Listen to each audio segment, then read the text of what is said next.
So what are we doing today? We're going to the Light the Night event. Sexual Assault Awareness and Prevention Month is April. That's what this event is for. It's a walk for survivors. I am the survivor story for the night, so I have to give a speech about my story and how the center has helped me in my journey. I'm nervous. It's literally like a 5-minute speech, and I'm nervous. I got the nervous poos. All day. All day. I woke up like shaky. I don't even have anxiety, and I woke up with anxiety. I just don't like big events. She's as nervous as me, and all she's doing is going to sit in the crowd. I whipped out the earrings. My left toe, like, literally, it was like the backside was grown up so bad that it hurt to poke through the skin. She wanted the sparkle. Yeah. Shine bright like a diamond. Shine bright like a Timu diamond. I couldn't find my good earrings. I literally have legitimate diamond earrings. Guess what? Don't know where they at. Not surprised. Me either. It's in a doom box somewhere. I'm sure. It was in your office. Well, it's not right now. Or it is, but I can't find it. It was in your desk area. It's not there. I did look on my desk. And I looked in my random items tote that you made. It's not there either. Unless I missed it, which is possible because I was trying to hurry. Oh, we're going. I can't fly over My this. eyes watering.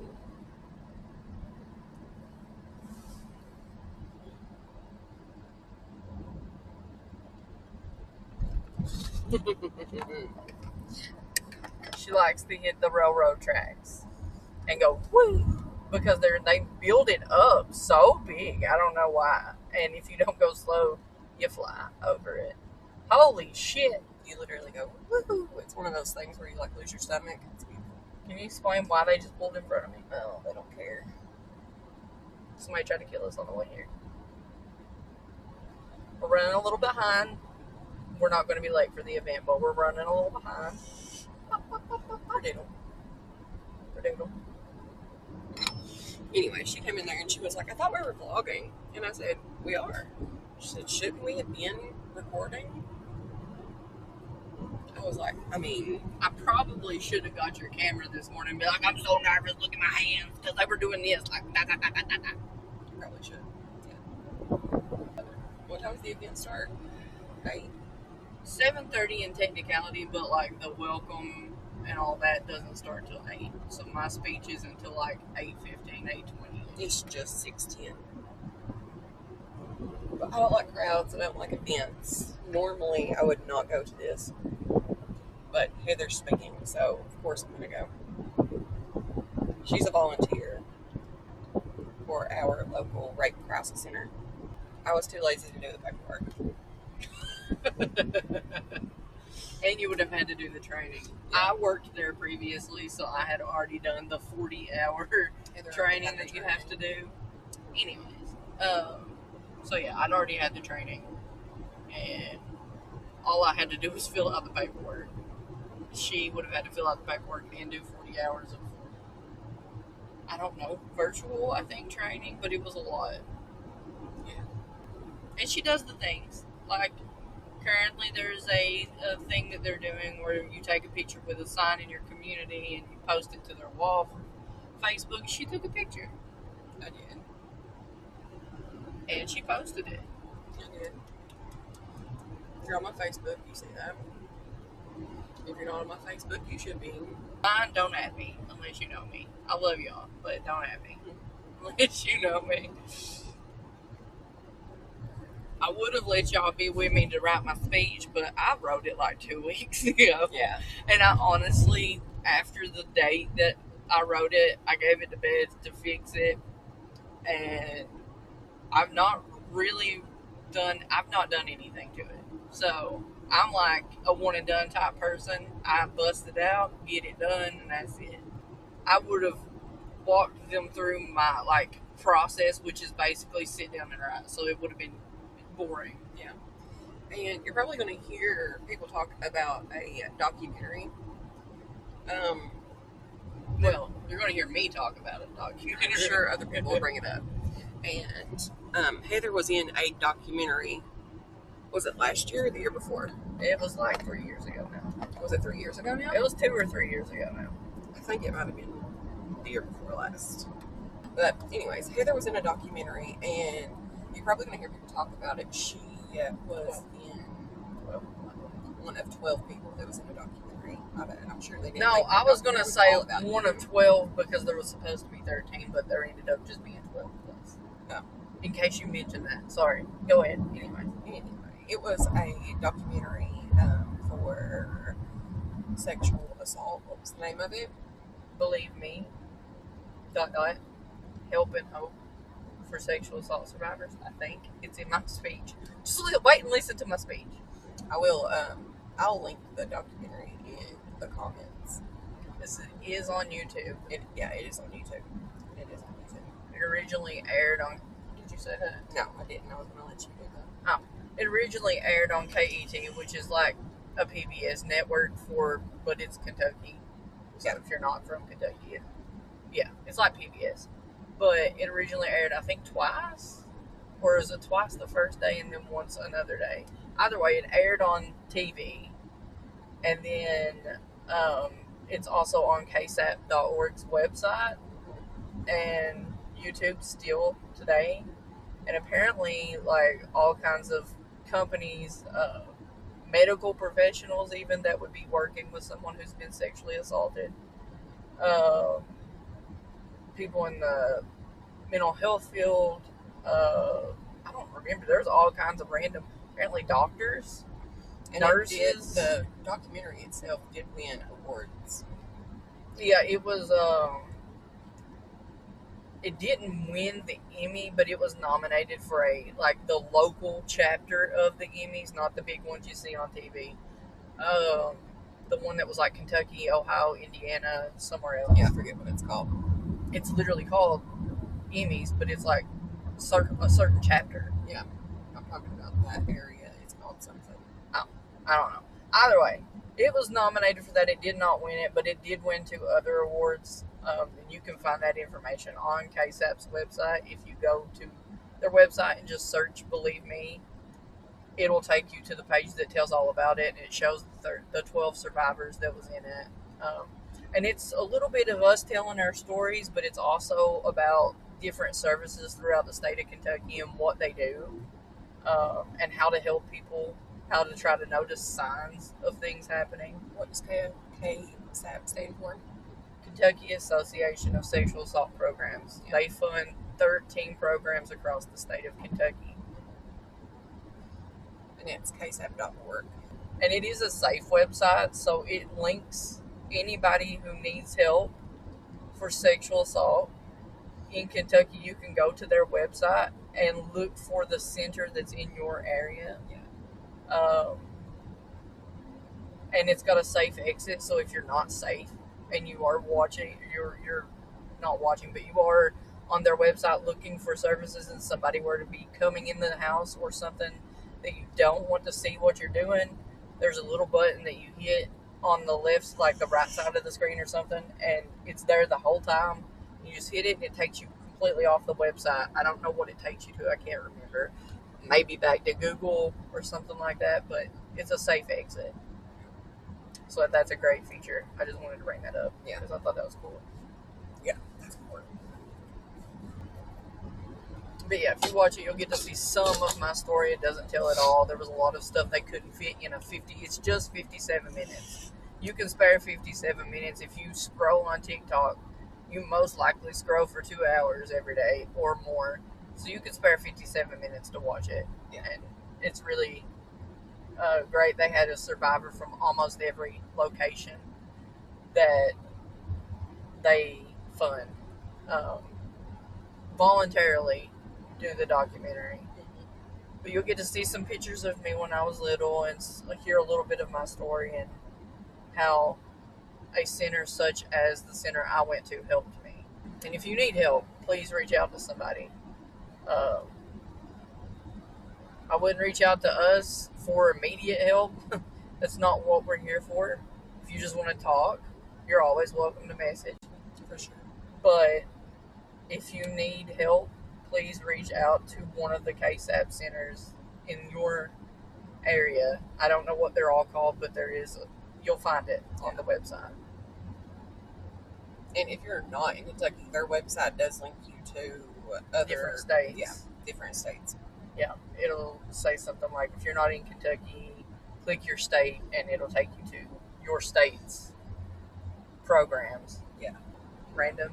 But any of the programs that are funded through KSAP, they don't require you to have insurance because they don't charge your insurance. Yeah. It is completely funded through grants. So you don't have to worry, oh my God, I don't have insurance, I can't get help, I was sexually assaulted and I'm traumatized and I'm going through all these triggers.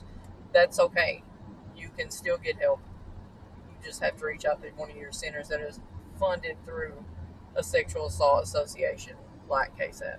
And these programs don't just provide you services like that, they do provide you other types of services. If you were, the documentary tells about that too. Yeah. If you were in a situation where, like, maybe you wanted to take legal action, they have advocates that will basically do the entire process with you. Right. Which you'll hear in my story tonight in my speech. Another thing, if you're above 18 and you're like, I'm afraid to go to one of these centers because they're going to push me to take legal action. No. They're there for you if you want to take legal action, but you don't have to take legal action to go to a center like that. And also, it doesn't matter how long ago it happened. That one. Okay. Like, if it happened 30 years ago, it doesn't matter if you've ever got help or not either. If it happened 30 years ago and it is still something that is affecting you today, you can go to any of those centers and get help. Yeah. Like, this is not just for people that are being actively abused. Good thought. I forget things to say. But yeah, that's a really great thing to put in there, because people think, oh, I'm not being abused right now, or oh, mine's not as bad as this or person's. It happened like 20 years ago. It doesn't matter. Dear God. What? Oh, yeah. Sorry, I saw the gas prices. And even if no one believes you, we believe you. And even if only one person shows up to this event, I got up there and spoke, or somebody else talks to them, and it makes a difference in their life. Maybe they haven't been validated. There we go. Maybe they have never felt validated before, and they hear my story, or they see people showing up and supporting this cause. It might help them. Even if they drive by the park and they see this happening, or they see pictures on Facebook, or hear bits and pieces of the recording, which is why we're vlogging it. Yeah. It's not because I want my speech out there, because it's very likely I'm going to stutter and I'm going to be embarrassed. But that ain't the point. The point is for awareness. That's all we want, is awareness. Yeah. So even if it was somebody else speaking tonight and I was just going, I would record it. Beth probably wouldn't be here, but I would record it. Right. All right.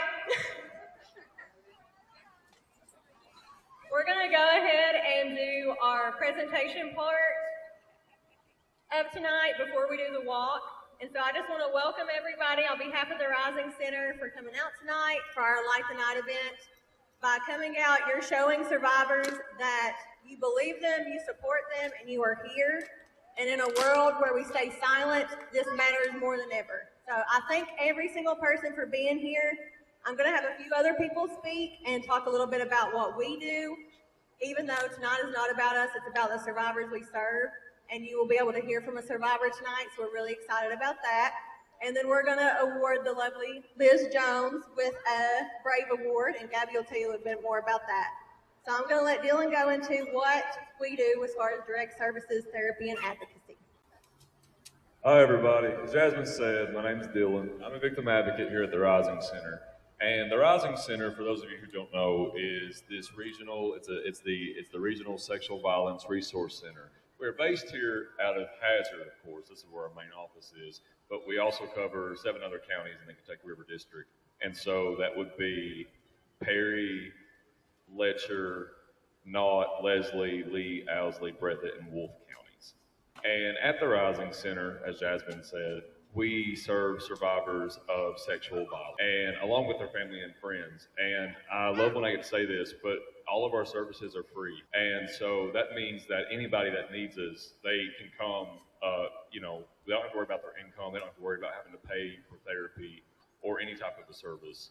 We'll just, we'll see you regardless. And I love being able to tell people that. And I'm a victim advocate there. And so with advocacy, what I do is I provide crisis intervention for someone that has experienced sexual violence and they may be in an immediate crisis. But I also provide advocacy services. Gabby and I both do. She's our other victim advocate. She's amazing.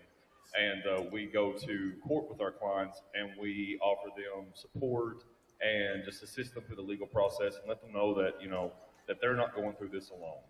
And we also provide trauma therapy. We have 2 wonderful trauma therapists. We have, 3, Jasmine, who's the director, but we also have Andy Milton, she's a trauma therapist, and then we have Danny Caudle, she's a trauma MHA. And they do wonderful work, and I am lucky to work alongside so many great people. And we also have a really, really awesome volunteer program, and that is through the wonderful Sheila Spencer, for those of you who know her. And so anyone that wants to volunteer with us, hi Henry, anybody that wants to volunteer with us, please get up with Sheila. She would love to sign you up. We're always looking for volunteers. And with volunteers, you can do on-call crisis response, which is where we go to the hospital if someone has been affected by sexual violence. It could be after the immediate assault, or it could be maybe months later and they're just now going to the hospital about it and they're talking to somebody. Or you can come out into the community with us, like events like this, and you can help us host events like this and have a lot of fun. And we also have a really cool program called Green Dot.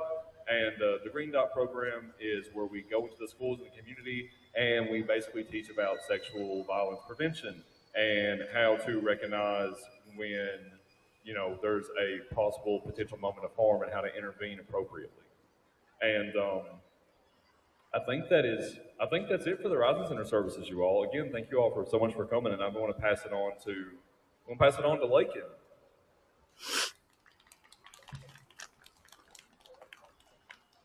Yeah, so there are a lot of services that the Rising Center provides, and just picking back up from where Dylan left off, we do prevention education as well. My name is Lakin Redfit. I'm one of 2 prevention educators from the Rising Center. The other is Chelsea Howard. That's the one with the cute little boy running around. I want to talk a little bit about our prevention education programs. Not just what they are, but why they matter so much. Our prevention programs are, of course, the Green Dot for high school, college, and community, and the It's My Space for middle school, which is 6th through 8th grade. These preventative programs are not just on bullying, because the reality is issues like sexual violence, dating violence, stalking, and harassment don't just happen somewhere else. Unfortunately, they happen in our schools, our workplaces, our friend groups, and even in the spaces that we're supposed to feel safe and heal in. That's what makes prevention education so important, because it meets people where they are before harm occurs. Our prevention programs are completely free to the communities we serve. The Rising Center's overall goal is to provide the community with the tools to recognize this unhealthy behavior early on. It helps individuals to understand boundaries, consent, and just communication. It teaches us how to step in safely when we see something that just doesn't feel right. And maybe most importantly, it reminds us that we all have a role to play. The truth is, prevention isn't just the responsibility of one person, one program, or one organization. It's all of us together, working together.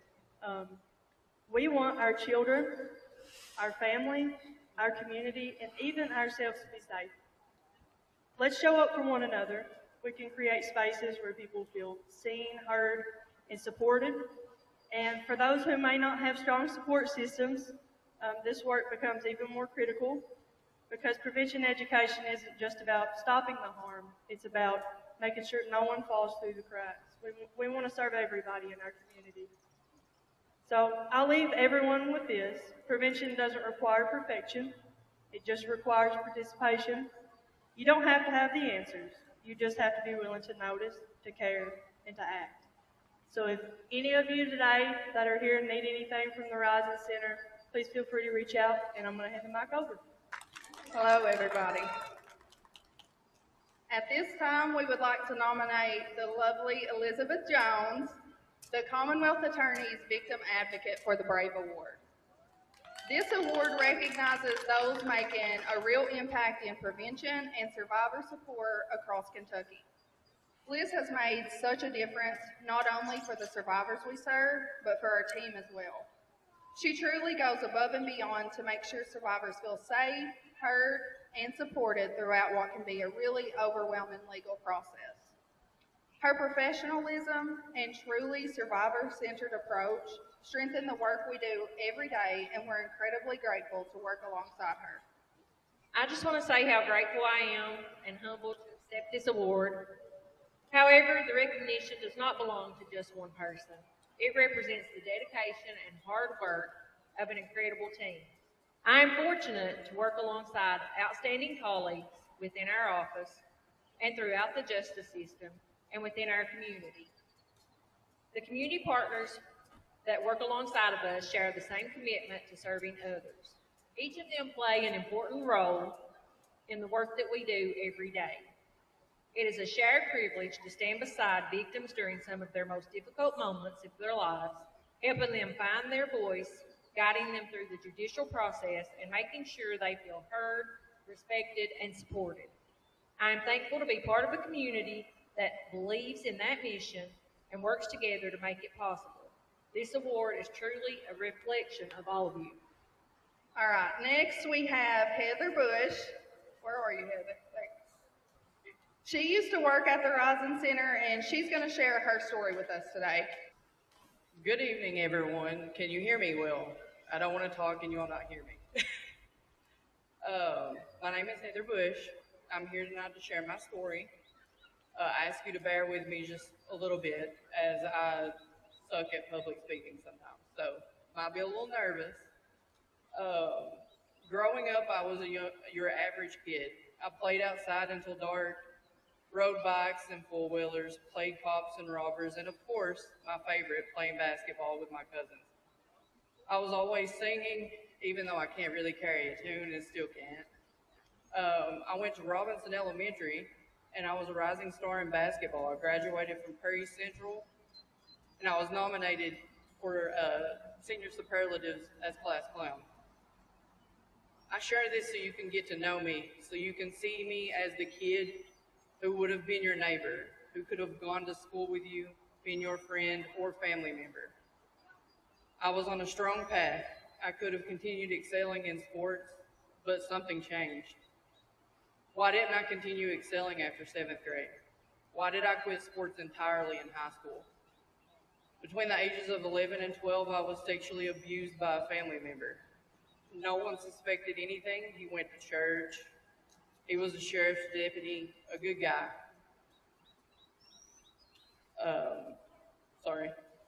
I was scared, and I didn't tell anyone.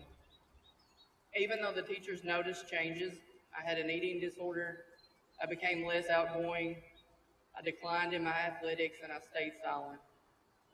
I felt completely alone, like I had no one to confide in. Like even if I told someone, they wouldn't believe me. I battled depression, shame, feelings of guilt as if it was somehow my fault that this had happened to me, and the continuous trauma reminders at every family gathering, every vacation that he went on with the family. So I carried that secret for 11 years, slowly losing the person that I used to be. Years later, while attending HCTC, I experienced a triggering moment. I was outside between classes with a friend, and for the first time, I told someone what had happened to me as a child. During that conversation, I was told about services at the Rising Center, but I didn't go. I didn't know anyone who had been to therapy, especially not for something like this, so I continued keeping everything bottled up inside. I decided I was going to pursue social work. I thought, why not? No math, and I suck at math. And I could help people like me, even if I was too afraid to help myself. Then one day, something changed.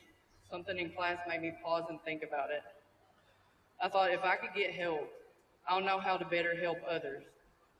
The next day, I made a phone call, and that phone call would change my life, even though I didn't know that at the time. I went to my first appointment at the Rising Center. I was terrified to walk through that door. Slowly, I began to tell my story. During this time, I found out that he had assaulted others, so I made another decision. I was going to report what had happened and take my life back. I wanted to protect anyone else from becoming a victim to him. Andy, who still works at the Rising Center wherever she went, oh, there she is. She went with me to file an EPO. She stood beside me while I had to tell a detective everything that had happened to me. When I stood in court, I gave my impact statement, and that was the most liberating day of my life. For years, I had been silenced, torn down. Not anymore. I'm a survivor, and I would no longer let my past define my life. I earned my bachelor's degree in social work, followed by my master's degree in social work, and today I'm a licensed clinical social worker. I've had the privilege of serving this community in multiple roles, helping others find their voice like I found mine. The services I received at the Rising Center didn't just help me heal, they gave me a purpose. I have worked helping survivors of sexual assault in therapy services, and now I volunteer with the Rising Center at this time. What they do and have done for people like me is some of the most important work in this community. They see you when no one else does. They believe in you when you struggle to believe in yourself. They sit with you when you need someone the most. If you're curious about what they do at the Rising Center, they always welcome people to stop in. And if you ever want to hear more of my story, I'm always here. I'm an open book. I participated in a documentary with the Kentucky Association of Sexual Assault Programs. It's called Believe Me, Help and Hope for Sexual Assault Survivors, which originally aired on KET, but you can now find it on their KSAP's website at ksap.org, or you can find it on YouTube by the title. Thank you all for listening to me. I know I was a little shaky, but thank you all for coming out to this awesome event.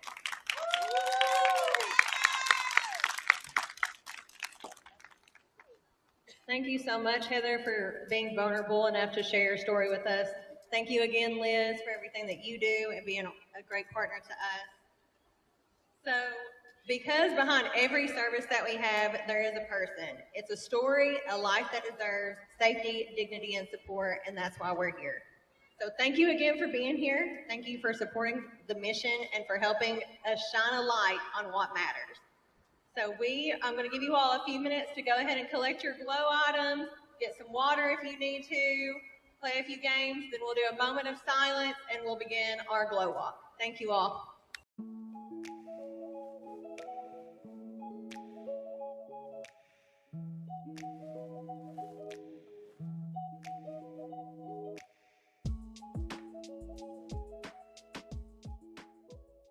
Alexis is going to be taking pictures for us as we walk around, so I would love to get as much of a group picture as we can before we get going and see how it works out.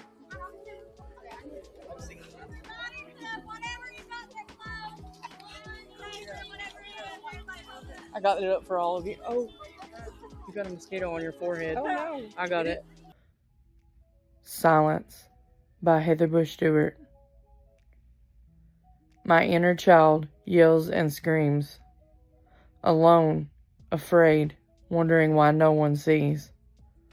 All the pain and sorrow that he put her through. She just doesn't know what to do. 12 years she's been silenced, not allowed to speak. She's become a dark hole inside of me. One day she was awoken from grim despair, with torn clothes and knotted hair. She saw a light peeking through the storm, and felt the hope that made her grow warm. She witnessed the trial and grit through the pain. By the end of it all, her demons had been slain. The healing was a process, day by day, and while the healing progressed, the little girl stayed. She cheered and she shouted, "I'm so proud of you. You stepped up and showed them you weren't through."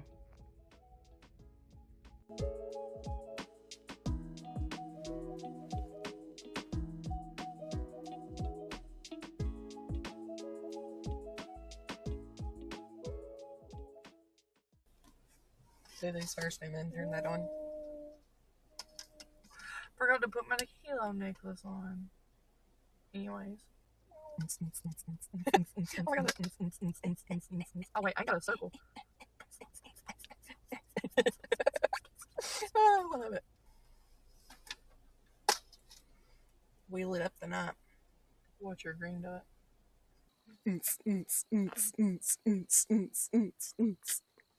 Go baby, go baby, go baby, go baby, go baby, go, go, go, go, go baby, go baby. We're home. We're home.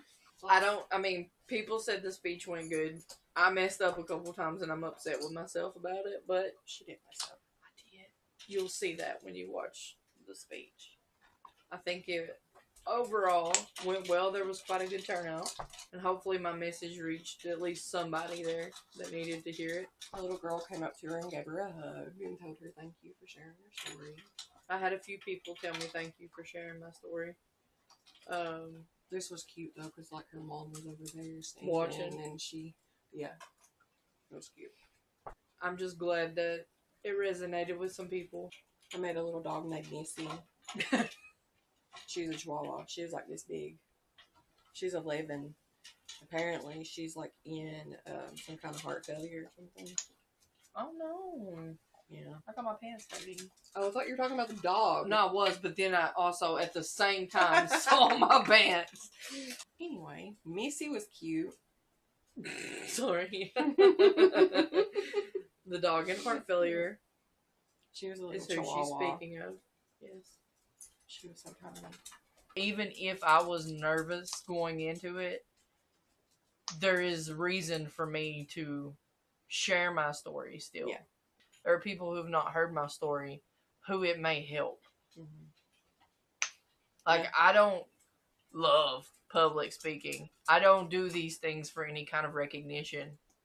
I do these things because my story or whoever's story is up there may be the story that the person in the crowd or the person watching the video or the documentary, that may be just the last person that it took before they could make a move and do something themselves. Mm-hmm. Just having those people thank me afterwards honestly brings tears to my eyes when that does happen, because it's like the kid in me who went through all the stuff that she went through and did not have people see those things are now seeing them. But also, I see those people as well.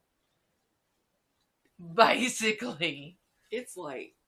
It's very late. But basically, I'm just glad that if it touched one person in the crowd, it was worth all the nerves that I went through. Yeah, that's the thing. Thank you all for watching. I hope this video reaches at least one person that needs to hear anything that's said in it. Just know that you're not alone. And we believe you. Always keep living. Bye.